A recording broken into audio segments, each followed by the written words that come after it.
every now and then you get a painting that you end up having a real struggle with, because you're putting stuff onto the canvas and when it dries it's not quite what you wanted when you look at it after going through that drying process. The first time you paint with a new technique or a new style, it's all about discovery and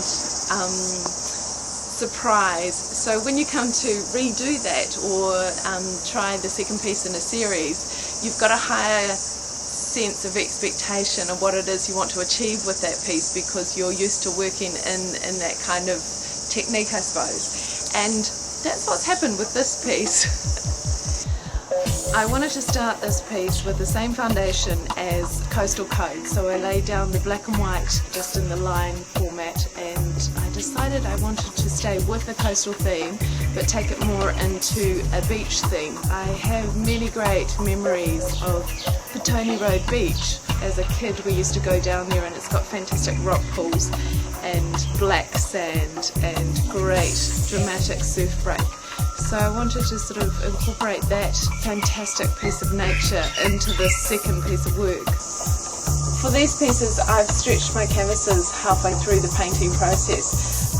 The reason behind this is if they remain unframed, then when you hang them on the wall once they're stretched, they tend to have sort of a sense of infinity, or they carry on around the stretcher, which sort of gives you that feeling like a true landscape, that it just goes on and on and on and beyond the boundaries of where you can see. At some point I need to actually put the canvas on the stretchers so I can see the dimensions of the piece, and then can work with the size of how it is going to be when it's finished.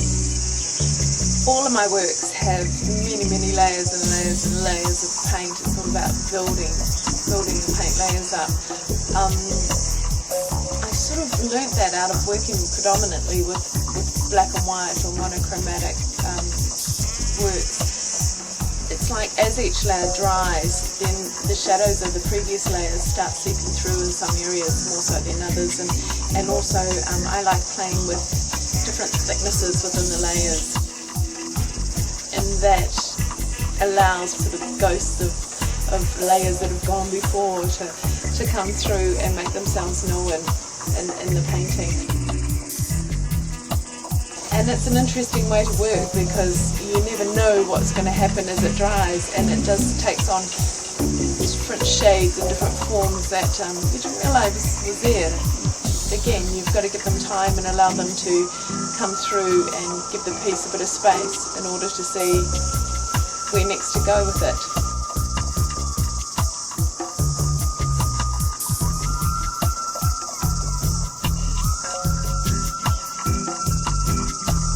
So the end results of this piece, if you look at it from left to right, it's got the black sand, typical of the West Coast beach, and then there's a shimmering